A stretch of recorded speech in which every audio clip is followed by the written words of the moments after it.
Olá, boa noite para você que participa aqui conosco do programa Diálogo dos Bispos. Hoje é o penúltimo dia do curso para os bispos, que já está na 34ª edição e acontece aqui no Centro de Estudos do Sumaré, no Rio de Janeiro. Eu falo direto aqui da Residência Assunção, que faz parte desse complexo aqui do Centro de Estudos. E hoje nós temos 2 bispos que vão nos ajudar a refletir sobre um dos temas tratados durante o curso, que é os desafios atuais para a evangelização. Então eu conto com a presença do cardeal Jaime Splenger, arcebispo de Porto Alegre, no Rio Grande do Sul, e presidente da Conferência Nacional dos Bispos do Brasil, e também de Dom Mário Spack, bispo de Paranavaí, no Paraná, referencial da Pastoral do Turismo e do Caris Brasil. Muitíssimo obrigada pela participação dos senhores aqui conosco. É um prazer recebê-los. Nós que agradecemos, e a nossa saudação de paz a todos que nos seguem neste momento de diálogo entre nós aqui no Sumaré e com o nosso povo Brasil afora. Boa noite, Natália, e boa noite também você que nos acompanha neste momento. Gostaríamos de saber dos senhores, qual tem sido a reflexão dos bispos em relação aos principais desafios para a evangelização aqui no Brasil. Bom, nesses dias, em primeiro lugar, nós tivemos uma abordagem dos dados do último censo em relação ao fenômeno religioso no Brasil. Os dados ainda não são completos, não estão, por assim dizer, concluídos, mas já nos oferecem alguns elementos que nos desafiam na reflexão em vista de um desenvolvimento, eu diria, do processo evangelizador do Brasil e que nos faz pensar. Nós estamos certamente numa época de transição, uma mudança de época. Há uma transformação também, eu diria, do contexto cultural brasileiro. Quando falamos de evangelização, precisamos considerar também a antropologia que está em questão, a sociologia hoje que diz da nossa realidade brasileira. Certamente há pontos, há aspectos que estamos abordando, sim, que nos desafiam. O cardeal Fernandes, prefeito do Dicastério para a Doutrina da Fé, nos ajudou, ou está nos ajudando, também nesta reflexão, recordando, por assim dizer, os pontos fundamentais levantados pelo Papa Francisco, seja quando iniciou o ministério e publicou a célebre exortação Evangelii Gaudium, não?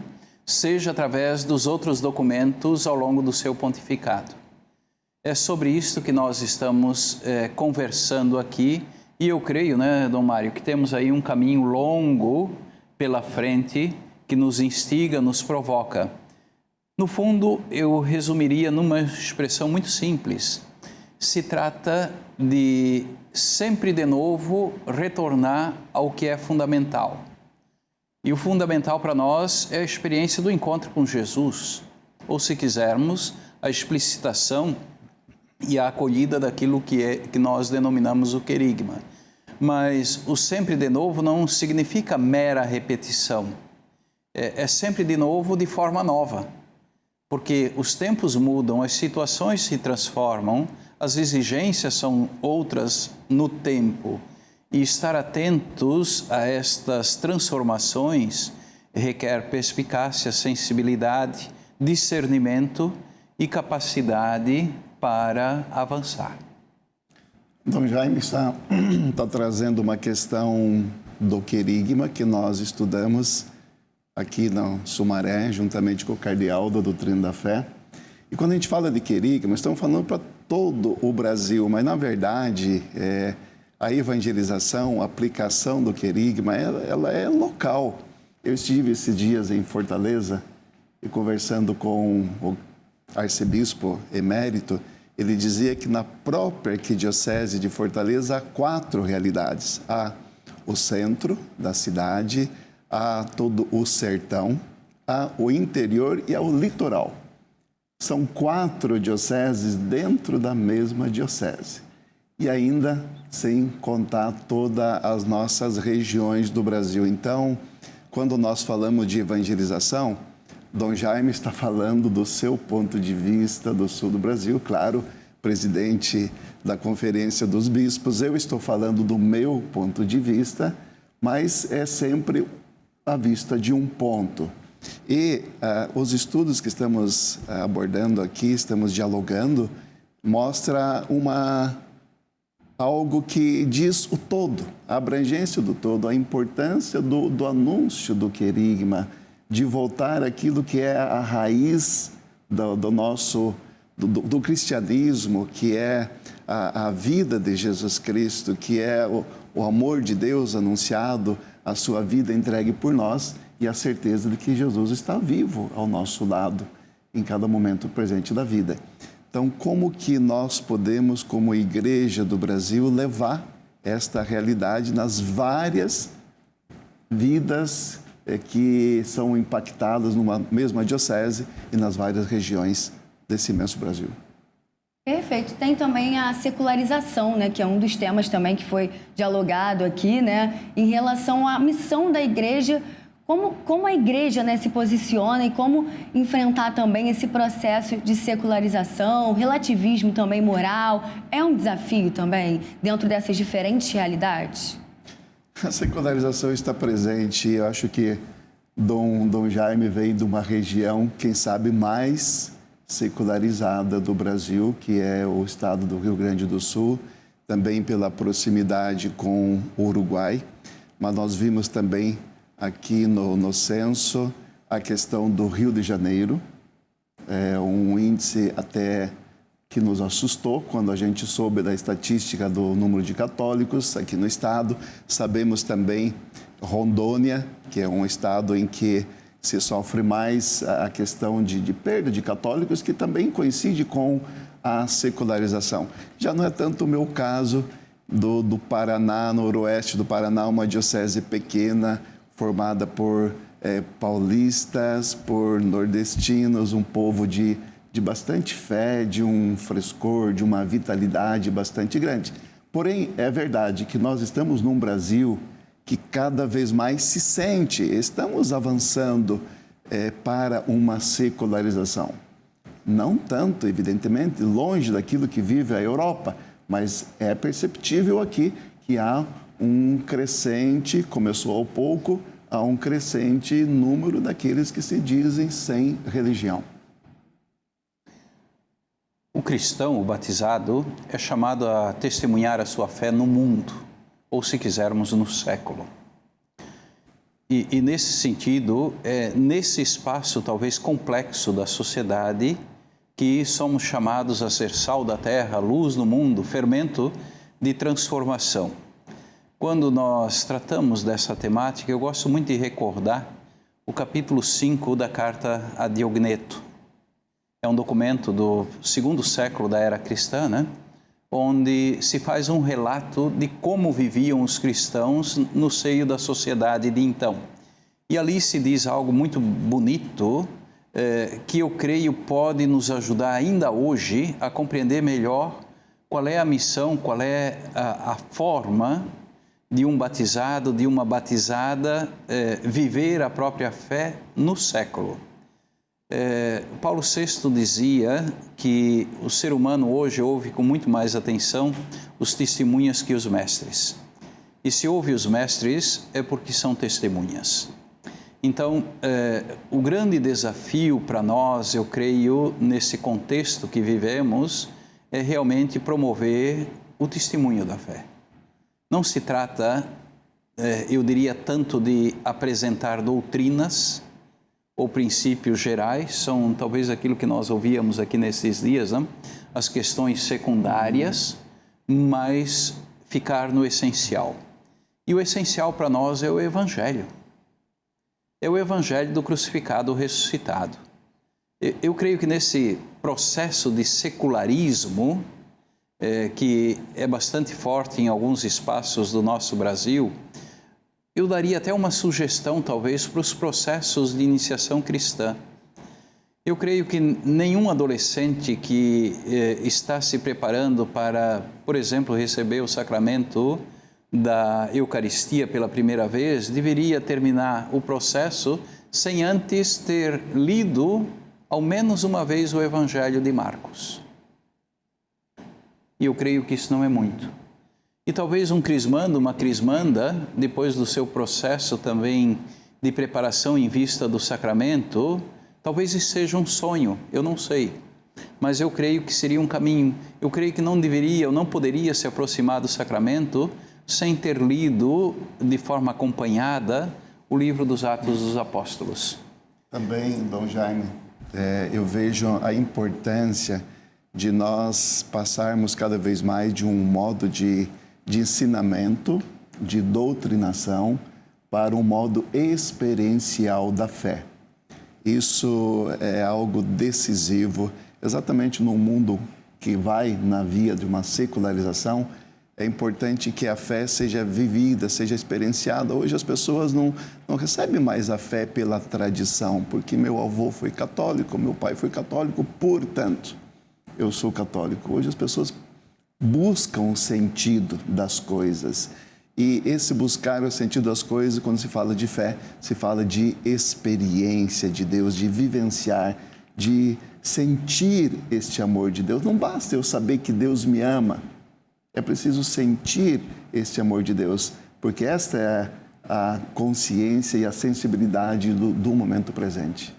E nesse sentido, se me permite, eu creio que essa experiência do amor ela é decisiva e fundamental, né? Talvez nós estejamos muito habituados a um processo histórico marcado, sim, pela maioria, eu diria assim, católica ou cristã. Hoje não é mais assim. Somente a experiência do encontro com o Deus amor é capaz de me transformar, de nos transformar. Nesse sentido, eu creio também que se quisermos renovar nossas comunidades, precisamos partir do Evangelho. Uma experiência muito simples que vemos em algumas realidades e que produz frutos, porque não poderia ser diferente, é onde nós temos as pequenas comunidades, por exemplo, que se reúnem para a leitura da palavra, a oração em torno da palavra, o diálogo em torno da palavra. E eu creio que nós, católicos, precisamos avançar nesse aspecto. E não podemos esquecer que quem faz o sacramento é a palavra. A palavra se faz carne, a palavra cria, a palavra transforma, a palavra converte, a palavra forja a vida. Então, eu creio piamente que onde a palavra realmente ela molda, por assim dizer, o modo de pensar, o modo de viver, de conviver, ali, por assim dizer, floresce e se expande esse espírito bonito que é do Evangelho, é a vida que se multiplica. Se quisermos renovar as nossas comunidades, eu creio precisamos sim partir ou repartir da palavra. De repente incentivar, aproveitar esse momento aqui também para incentivar o retorno dos círculos bíblicos, né? Porque antes da pandemia era muito forte, né? Principalmente aqui na Arquidiocese do Rio de Janeiro. E é algo que eu vejo que vem sendo reforçado até pelo arcebispo daqui, o cardeal Orani João Tempesta. Seria uma oportunidade de usar também esse momento para fortalecimento dos círculos bíblicos? Como os senhores percebem o papel dos círculos bíblicos na Igreja do Brasil? Na verdade, a gente percebe que a pequena comunidade foi essencial na história do cristianismo e continua a todo momento. Todo tipo de pequena comunidade, onde os vínculos são fortes, onde as pessoas se conhecem, onde podem trazer as suas alegrias, suas dificuldades e partilhar com os outros, porque esses espaços de partilho no mundo de hoje estão cada vez mais raros. E quando isso se encontra num ambiente de igreja, é tudo de bom. É tudo de bom, porque as pessoas vão vivenciando a sua fé no dia a dia, vão trazendo a palavra para informar o seu dia a dia, vão transformando a realidade na qual vivem, e é um modo de viver que envolve a pessoa. Não é simplesmente, que já é muito bonito quando alguém participa da comunidade, mas ele participa da comunidade no final de semana e durante a semana ele interage com a comunidade. Então, os círculos bíblicos, pequenos grupos, qualquer tipo de grupo. E agora nós estamos enfatizando na Conferência Nacional dos Bispos comunidades eclesiais missionárias. Que estes grupos, quaisquer tipo de grupos, tenham a pegada da missão, porque não podem ficar restritos a eles mesmos e simplesmente vivenciar ali fechados. Todos eles lançados para fora, indo em busca, levando, testemunhando, isso tudo traz muita novidade para o cristianismo e traz ardor, entusiasmo, alegria. Além dessa dimensão específica, eu diria, da vivência da fé, existe um dado que nós não podemos esquecer. O ser humano é essencialmente relação, alteridade. E certamente as pequenas comunidades, ou os grupos bíblicos, círculos bíblicos, ou grupos de oração, leitura orante da palavra, como dizemos nós, são espaços também de relação, de alteridade. E o ser humano, para a sua saúde pessoal, ele precisa desses espaços e desses tempos. E certamente quando esses espaços e esses tempos, por assim dizer, são iluminados ou são também alimentados pela palavra que salva, alcançam, eu diria, uma dignidade ainda maior.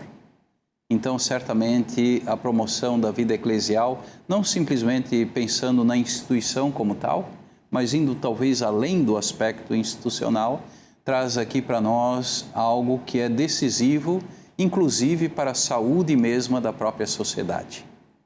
Estamos aí no período também do Jubileu da Esperança. O Jubileu pode ser uma grande oportunidade, né, para esse convívio, essa comunhão, não só dos fiéis, mas também de dar essa oportunidade de outras pessoas, né, de fora da igreja, se aproximarem também, terem esse acolhimento. Como os senhores percebem o Jubileu nesse ano? Peregrinos de esperança, né? Peregrinos de esperança. Esperança para nós não é um conceito. Esperança para nós é uma pessoa. Então, peregrinos, eu diria, de alguém.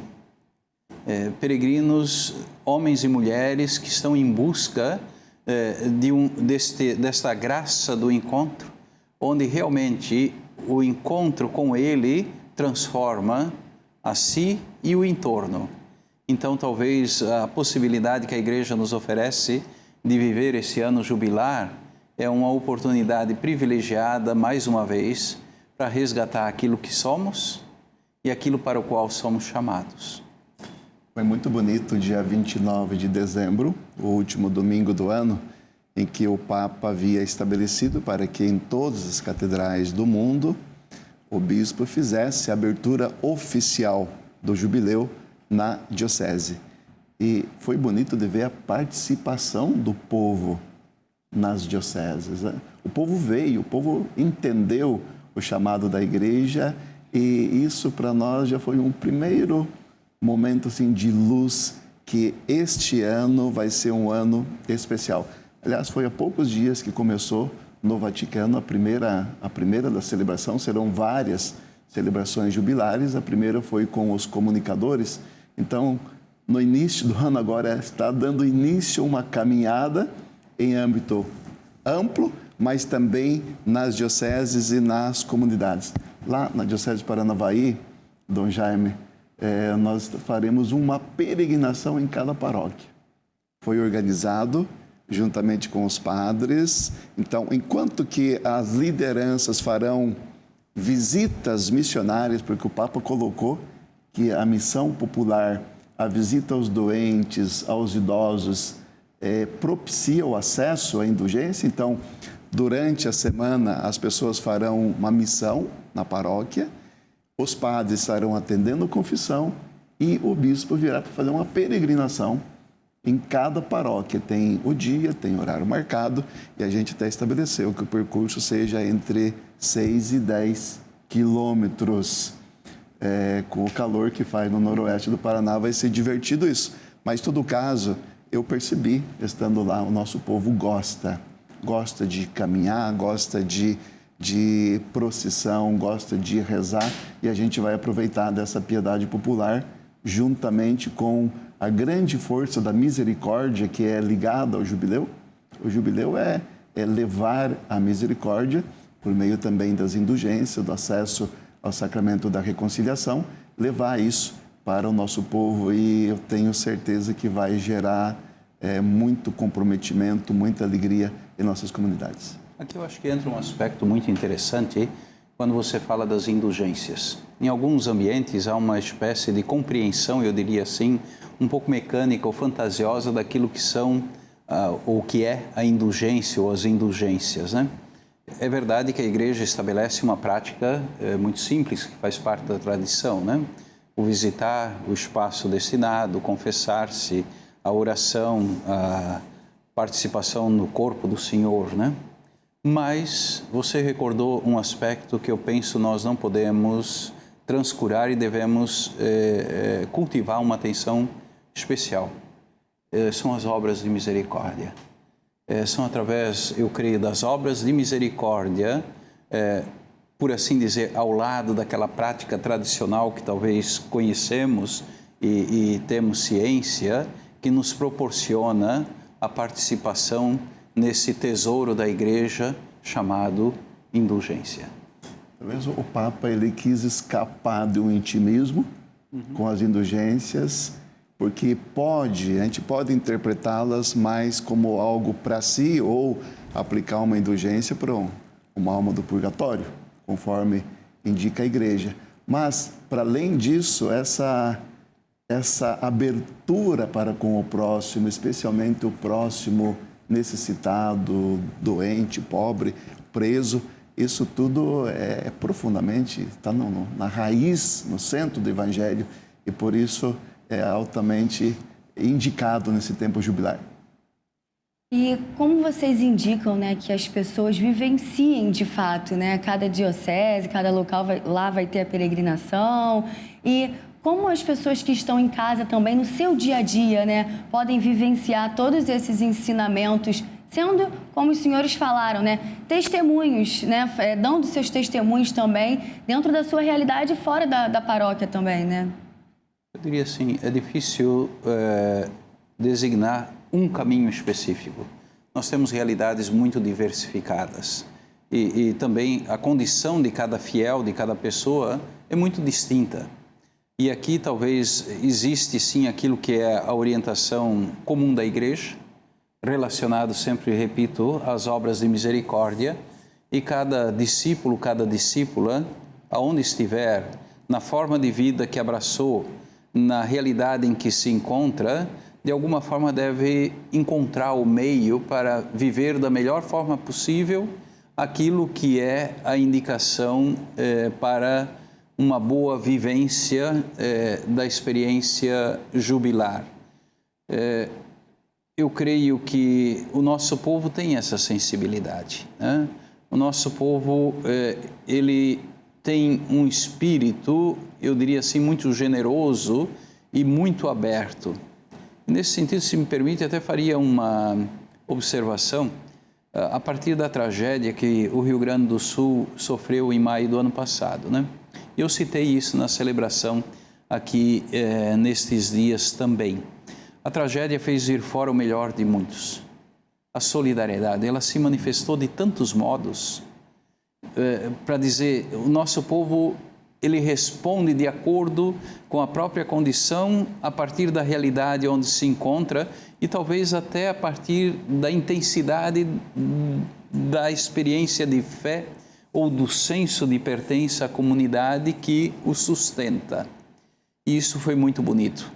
Eu creio que na história do Brasil nós nunca vivemos uma onda de solidariedade tão vigorosa como vivemos naquele tempo. A tragédia fez vir fora o melhor de uma multidão, mas fez vir fora também o pior de alguns. Tivemos saques, tivemos roubos, tivemos desvios de todo tipo. Isso nos diz algo relacionado àquilo que talvez tratávamos no início.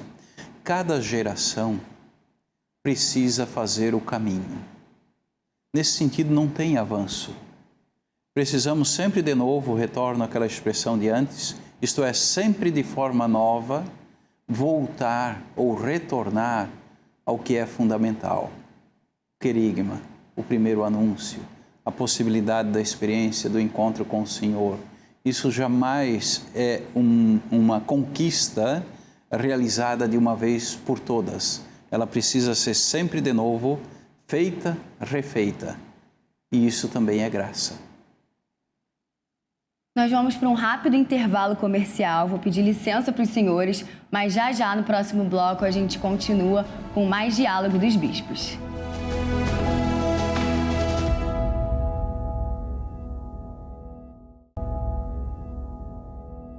Voltamos com mais Diálogo dos Bispos e agora vamos entrar no tema das redes sociais e a internet.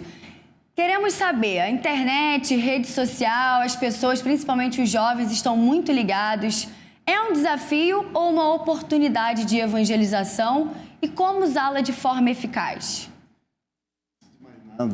Eu estava numa paróquia na beira do Rio Paraná, na divisa entre o Paraná e Mato Grosso do Sul, na cidade de Marilena. Era uma crisma, Dom Jaime. E, claro, bastante jovens, adolescentes. Eu perguntei, quem de vocês aí não tem celular? Levante a mão. E uma moça levantou a mão. Eu fiquei olhando, pensei, mas uma moça levantar a mão?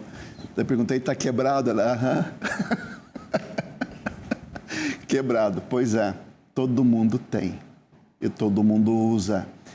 E se todo mundo tem e todo mundo usa, evidentemente os jovens estão alavancando essa realidade das redes sociais, da cultura digital. Nós não podemos ignorar isso, também na evangelização.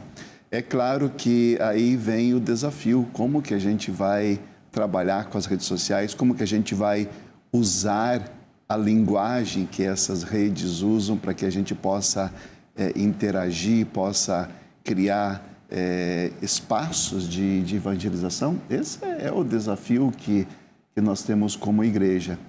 Então, há desafios, mas há também oportunidade. Nós vemos muitos grupos, grupo de jovens que não é que viralizam o conteúdo, mas eles conseguem comunicar ali para os seus. Eu acho que isso aqui é mais bonito ainda do que quando alguém viraliza. O que chama atenção é quando alguém viraliza, mas eu acho mais bonito ainda quando cada comunidade consegue comunicar para os seus, envolve os seus, faz com que aquilo que está nas mãos de todos seja um instrumento de comunhão. E nesse sentido, a internet é uma grande oportunidade. Me agrada muito sempre uma expressão que está no livro do Gênesis, quando diz assim que ao término, ou na conclusão da obra da criação, Deus viu que tudo era muito bom. Não só era bom, mas era muito bom. E certamente a internet, com tudo aquilo que envolve esse mundo, é a expressão do engenho humano, da capacidade humana. E isto faz parte, de alguma forma, dos dons que a natureza, Deus mesmo, concede a cada pessoa ou à humanidade como tal. Nesse sentido, certamente é uma realidade que oferece um mundo de oportunidades, mas também traz alguns desafios. Certamente, e nós vivenciamos sobretudo isto no tempo da pandemia, onde a proximidade devia ser restrita, né? A internet nos ajudou muito. Em muitos ambientes, em muitos espaços, compromissos, etc., foi o que nós tínhamos à disposição para a comunicação entre pessoas, entre grupos, entidades, etc. E certamente aquele período de crise terrível, que parece que já passou há tanto tempo, mas faz pouco, 2, 3 anos, o que é isto, né? Nos ensinou muita coisa, né? E nos proporcionou um aprendizado certamente extraordinário. Há certamente desafios, né? Talvez aqui encontrar o equilíbrio, né? A justa medida, ou se quisermos também neste âmbito desenvolver o discernimento, o que me convém, o que não me convém, se torna um imperativo para nós, né? E aqui é um trabalho que cada um, de alguma forma, seja, eu diria, numa instância ética ou moral, até se quisermos, precisa fazer. Agora, para a experiência cristã como tal, certamente todo esse mundo nos ajuda muito. Mas nós não podemos esquecer que a experiência cristã, ela se dá no corpo a corpo, em comunidade. A comunidade virtual possui sim a sua importância, o seu lugar e talvez as suas possibilidades, mas ela não substitui jamais aquilo que é para nós fundamental, que é talvez numa expressão nossa, o corpo a corpo, olho no olho, proximidade, interação, sem intermediação. Isto para nós, como cristãos batizados, católicos, é fundamental e decisivo. A experiência da fé cristã autêntica, ela requer o encontro pessoa a pessoa na sua concretude.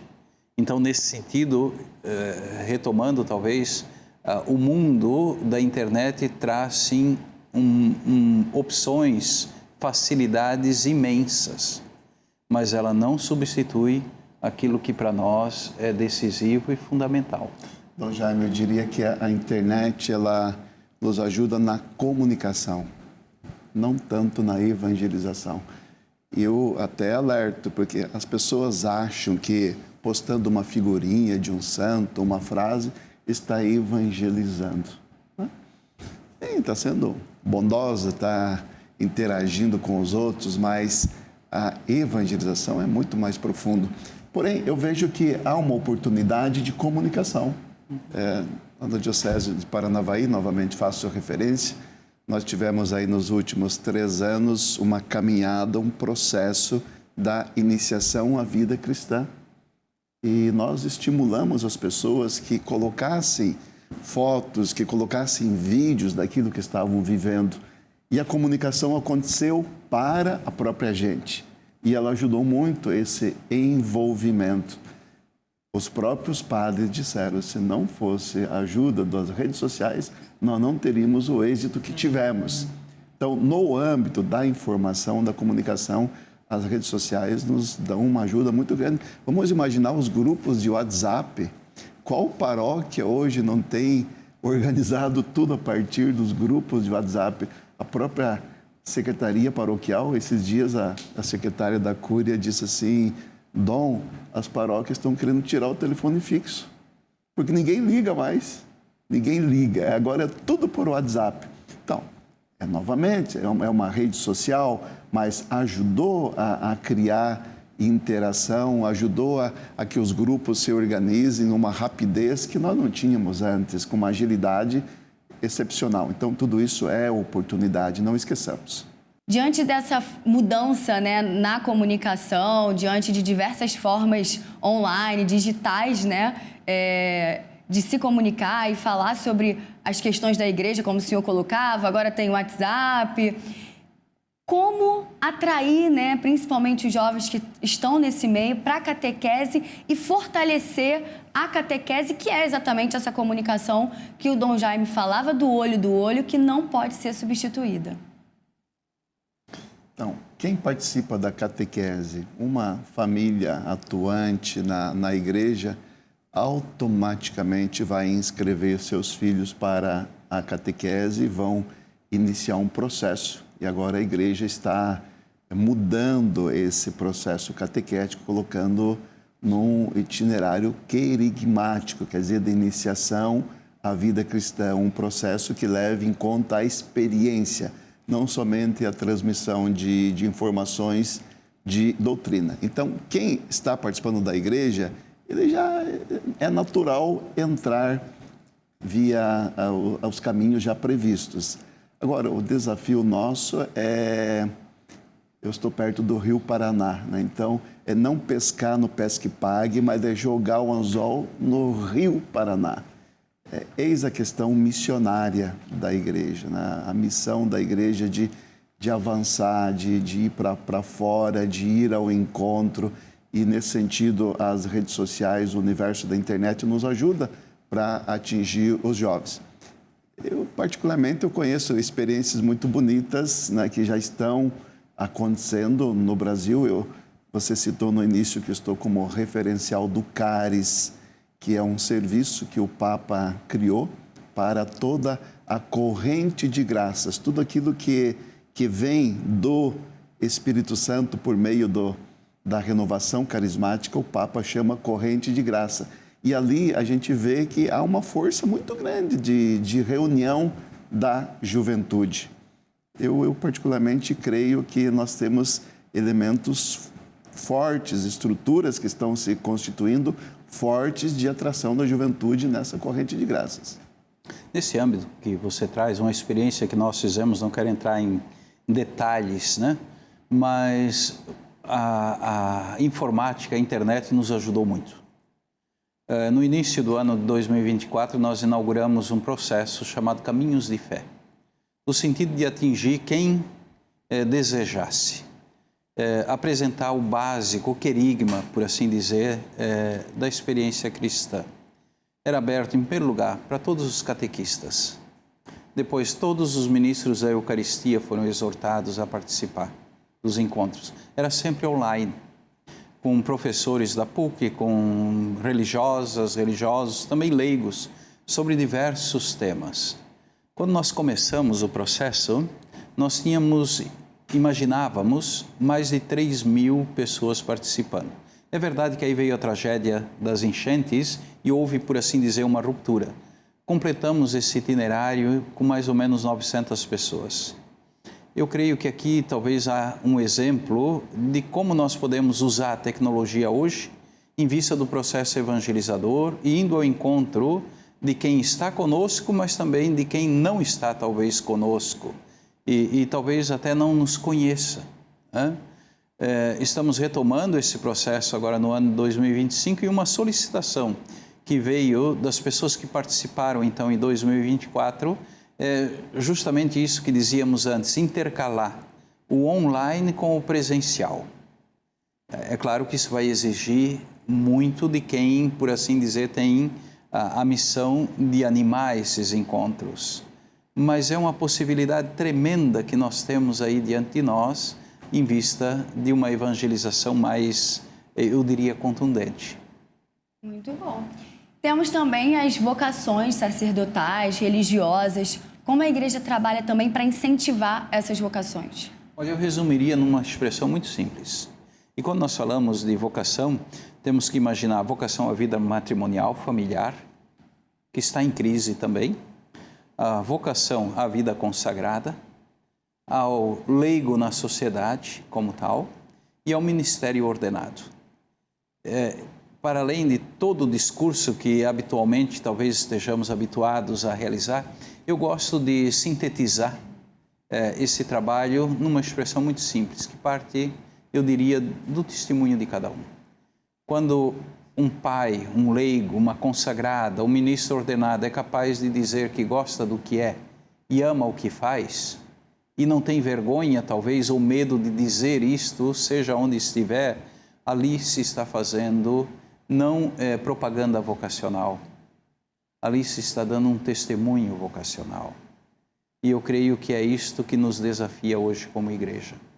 Então, Jaime, o Papa Francisco dizia, fazendo um gancho com aquilo que o senhor citava agora há pouco, que para a gente avançar no âmbito vocacional é preciso oração, testemunho, o senhor falava agora do testemunho, e presença, contato, né? Agora, puxando um pouquinho para as vocações, eu não sei se você fez a pergunta ampla ou já era direcionada para a vida religiosa e sacerdotal, mas falando agora da vida religiosa sacerdotal, a gente entende que nós teremos vocações quando existir comunidades vivas, alegres, que se reúnem, onde tem comunidades que funcionam, haverá vocações. Que rezam, né? Depois, que haja testemunho daqueles que estão já vivenciando essa vocação, dos padres, da religiosa, nosso, testemunho de alegria e, finalmente, o contato. Eis a questão, né? A proximidade, estar no meio dos jovens.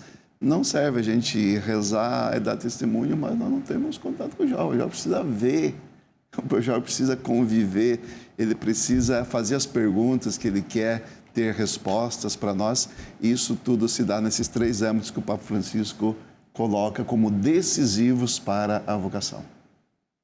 Temos também, o senhor estava falando de comunidades, né? As comunidades carentes, né? Mais marginalizadas, que é um desafio também para a igreja. A igreja já se faz muito presente também nesses lugares, né? Mas qual desafio também encontra, né? E como manter essa presença viva nesses lugares mais carentes, em que realmente a gente está falando aqui também do Jubileu da Esperança, em que às vezes a esperança ela pode ficar também um pouco adormecida, e aí é que precisa dessa vivacidade que o senhor diz, dessa beleza que a gente pode encontrar no Evangelho, através da música, né? E outras tantas formas a partir dessa comunhão, da unidade. Mas como fazer com que as pessoas percebam isso diante de uma realidade tão trágica, muitas vezes? Eu percebo que está mudando o modo da gente ver a igreja. Vou citar um fato que ocorreu. Estamos aqui no Rio de Janeiro. Um tempo atrás, eu estava aqui no Rio, era padre, e o domingo ficou livre. Eu pensei, eu vou na catedral e vou participar da missa com o cardeal. Fui até a catedral, cheguei lá, estava a polícia na porta, né, com a sirene ligada, porque questão de segurança, mas o cardeal não estava. Quem celebrou foi um padre. Depois, no final da missa, eu fui conversar com esse padre, falei, achei que ia encontrar o cardeal. Ele falou, não, se o senhor quer encontrar o cardeal, tem que ir nos morros. A igreja não está mais aqui no centro, está nos morros.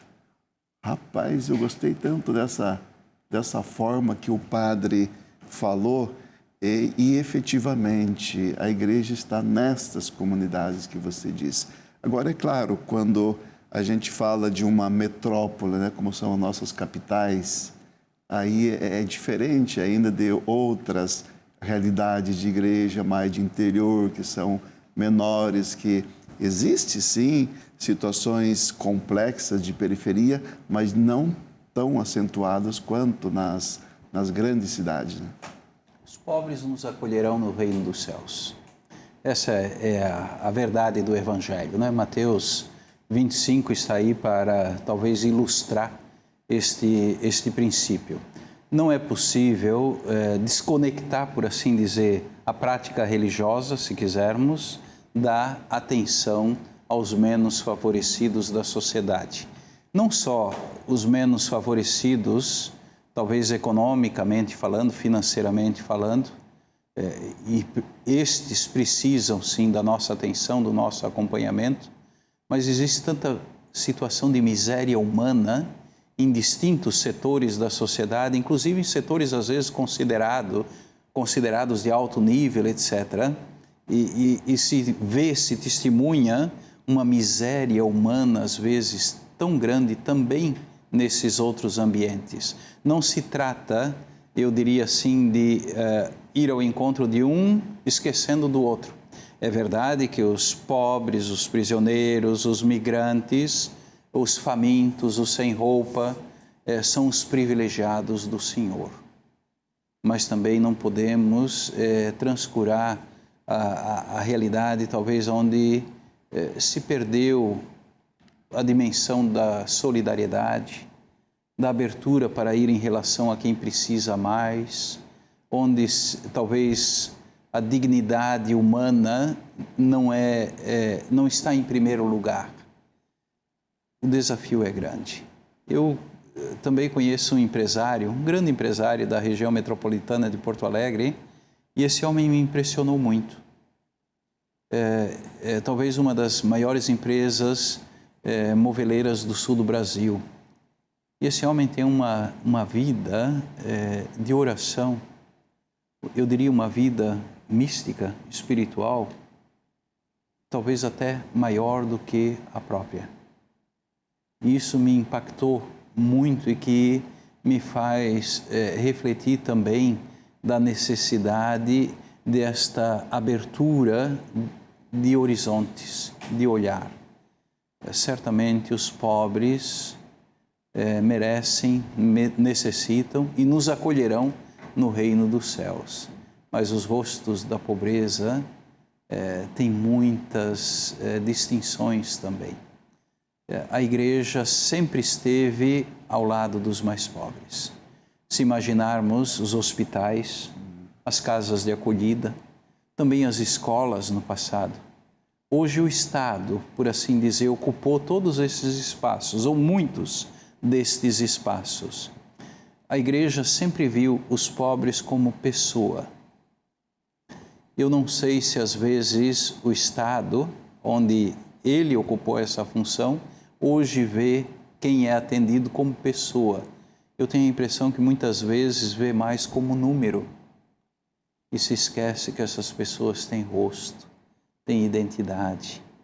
E essa identidade, este rosto, precisa ser promovido, cuidado, amado. Muito bacana. E com base nisso, né, diante de tudo que os senhores têm dialogado aqui, tantas reflexões, o que os senhores acreditam que vai ficar de legado desse curso, né? E de mensagem que o episcopado brasileiro deseja passar para os fiéis? Nós estamos ainda, o curso está em andamento, porém os assessores são fantásticos, estão nos levando para uma reflexão séria, bonita. A gente tem tempo para interagir. Os bate-papos são maiores do que a própria conferência.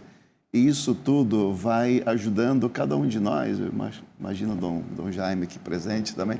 Cada um de nós já se coloca lá na sua realidade e vai vendo, vai sistematizando. E quando a gente volta para casa, volta com um monte de ideias. Hoje mesmo falei para um diácono que me ajuda na pastoral, eu estou voltando com um monte de ideias e propostas.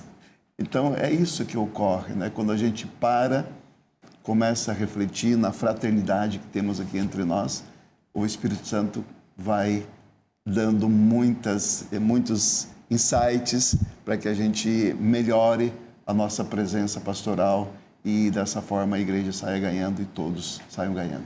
Quando nós falamos de curso, não estamos pensando, iniciou tal dia, vai terminar tal dia. E aqui talvez um exemplo poderia nos ajudar. Nós falamos o curso do rio, o curso da estrada, é por onde passa. Então aqui talvez nós estamos assim numa espécie de por onde nós estamos caminhando, por onde nós estamos passando. O que nós aqui estamos experimentando não se trata de algo estanque, mas se trata de uma oportunidade privilegiada, eu diria assim, para alargar horizontes, talvez pensar ou repensar a própria atividade evangelizadora. Não é um curso que termina daqui a pouco. Não. Ele começa depois que nós voltarmos para as nossas realidades. Muito bacana. Agradeço imensamente a presença dos senhores aqui, ajudando a esclarecer para o nosso público toda essa reflexão, que é muito válida. E peço para que deixe uma mensagem breve final para o nosso público, por gentileza, antes da gente encerrar. Eu sempre penso, quando a gente fala de evangelizar une duas realidades, o amor a Deus e o amor ao próximo. Não é possível a gente chegar até Deus sem passar pelo próximo, é uma passagem obrigatória. Então, quando a gente fala de evangelizar, tem sempre que ter presente essas duas realidades. E isso daqui está muito central nesses dias que nós estamos aqui no Sumaré.